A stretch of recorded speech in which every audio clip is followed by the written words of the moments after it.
Hi friends, welcome back to Aadhi vlogs. இப்போ தான் நம்ம சேனலை ஃபஸ்ட் டைம் பார்க்குறீங்கன்னா ப்ளீஸ் சப்ஸ்கிரைப் பண்ணிக்கோங்க.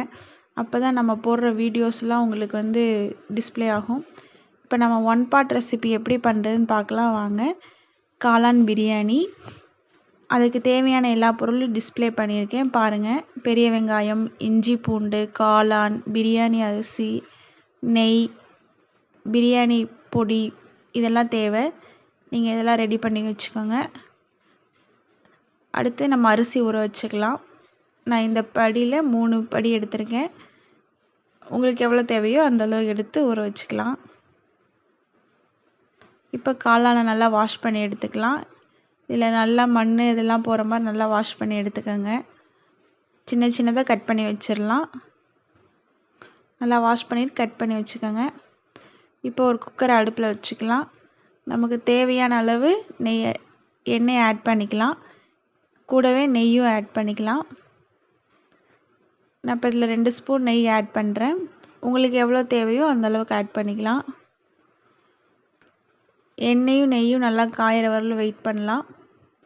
அது நல்லா சூடாறினதுக்கப்புறம் பிரியாணி பொடியை ஆட் பண்ணிக்கலாம். இது வீட்டில் அரைச்ச பிரியாணி பொடி. உங்களுக்கு ரெசிபி வேணும்னா சொல்லுங்கள், நான் நெக்ஸ்ட் வீடியோவில் உங்களுக்கு இது தரேன்.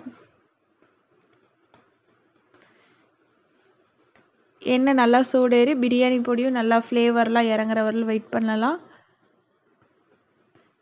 எல்லாம் நல்லா சூடேறிடுச்சு. இப்போ இதில் பெரிய வெங்காயம் ஆட் பண்ணிக்கலாம். இதில் நான் 3 பெரிய சைஸ் பெரிய வெங்காயம் கட் பண்ணி வச்சுருக்கேன். பெரிய வெங்காயம் ஆட் பண்ணி நல்லா கலந்து விட்டுக்கலாம். வெங்காயம் நல்லா பொன்னிறம் ஆகிற வரலும் வெயிட் பண்ணலாம். பொன்னிறம் ஆயிடுச்சு. கூடவே இஞ்சி பூண்டு பேஸ்ட்டு சேர்த்துக்கலாம். இஞ்சி பூண்டு பேஸ்ட் சேர்த்துனதுக்கப்புறம் அடி பிடிக்கும். அடி பிடிக்காமல் கிளறி விட்டுட்டே இருங்க. இப்போ நல்லா பொன்னிறம் ஆயிடுச்சு. இப்போ இதில் மல்லி புதினா ஆட் பண்ணிக்கலாம். மல்லி புதினா ஆட் பண்ணி நல்லா கிளறி விட்டுக்கிட்டே இருங்க.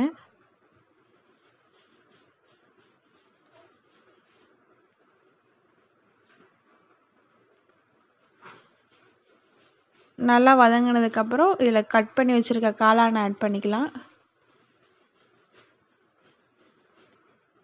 காளான் ஆட் பண்ணி நல்லா கிளறி விடுங்க. காளான்லேருந்தே தண்ணி விடும். காளான் பச்சை வாசம் போகிற வரலும் வதக்கிக்கலாம்.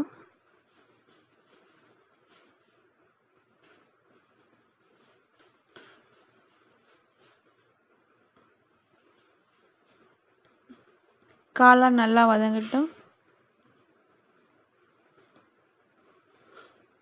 காளான் நல்லா வதங்கினதுக்கப்புறம் இதில் மசாலா சேர்த்துக்கலாம். வெறும் மிளகாய் தூள் 1 டீஸ்பூன் அளவு சேர்த்துருக்கேன். இது நல்லா வதங்கினதுக்கப்புறம் கூடவே கரம் மசாலா 2 டீஸ்பூன் அளவு சேர்த்துக்கலாம். இது ரெண்டும் நல்லா ஃப்ளேவர் இறங்கட்டும், நல்லா வதங்கட்டும். மசாலா எல்லாம் நல்லா வதங்கினதுக்கப்புறம் தயிர் ஆட் பண்ணிக்கலாம். தயிர் 2 டேபிள் ஸ்பூன் அளவு சேர்த்துக்கலாம்.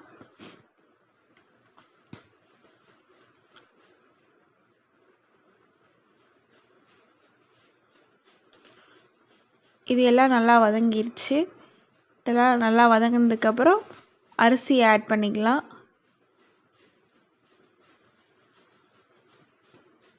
இதெல்லாம் நல்லா வதங்கினதால அரிசி ஆட் பண்ணி ஒரு கிளறி விடலாம்.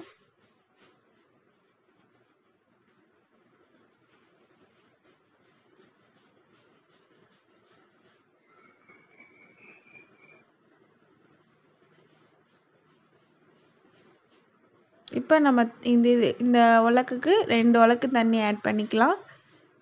உங்களுக்கு தேவையான அளவு கூட குறைய ஆட் பண்ணிக்கோங்க. தண்ணி ஆட் பண்ணி நல்லா கொதி வர அளவு வெயிட் பண்ணிவிட்டு விசில் போடலாம். 2 விசில் மட்டும் வச்சு எடுத்துருக்கேன்.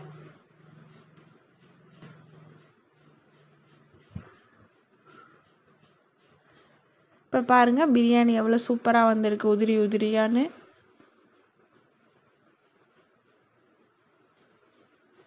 பிரியாணி சூப்பராக உதிரி உதிரியாக வந்திருக்கு. இது மேலே வந்து நெய் ஆட் பண்ணி ஒரு வாழை இலையை போட்டு தம் போட்டுக்கலாம் ஒரு 5 மினிட்ஸ். வாழை இலை ஏன் போடுறோன்னா ஃப்ளேவர் சூப்பராக இறங்கும் பிரியாணியில், டேஸ்ட்டு சூப்பராக இருக்கும். போட்டு ஒரு 10 மினிட்ஸ் மட்டும் க்ளோஸ் பண்ணி வைங்க. அதுக்கப்புறம் டேஸ்ட்டு பாருங்கள், சூப்பராக இருக்கும். ட்ரை பண்ணி பாருங்கள் எப்படி இருக்குன்னு. இப்போ பாருங்கள், பிரியாணி சூப்பராக உதிரி உதிரியாக இருக்குது. இப்படி ஒரு டைம் செஞ்சு பாருங்கள், அப்புறம் டேஸ்ட்டு விட மாட்டீங்க, நீங்களே ட்ரை பண்ணி பார்ப்பீங்க. இப்போ ஆனியன் ரைத்தா ரெடி பண்ணிக்கலாம். அவ்வளோ. This video sponsor by genreviewsonline.com. இந்த வெப்சைட்டில் நமக்கு தேவையான எல்லா எலக்ட்ரானிக் பொருட்களோட ரேட்டிங்ஸ் இருக்கும், ரிவ்யூஸ் இருக்கும். உங்களுக்கு தேவையான பொருட்களை செக் பண்ணிவிட்டு வாங்குங்க. லிங்க்கை டிஸ்கிரிப்ஷனில் தர்றேன்.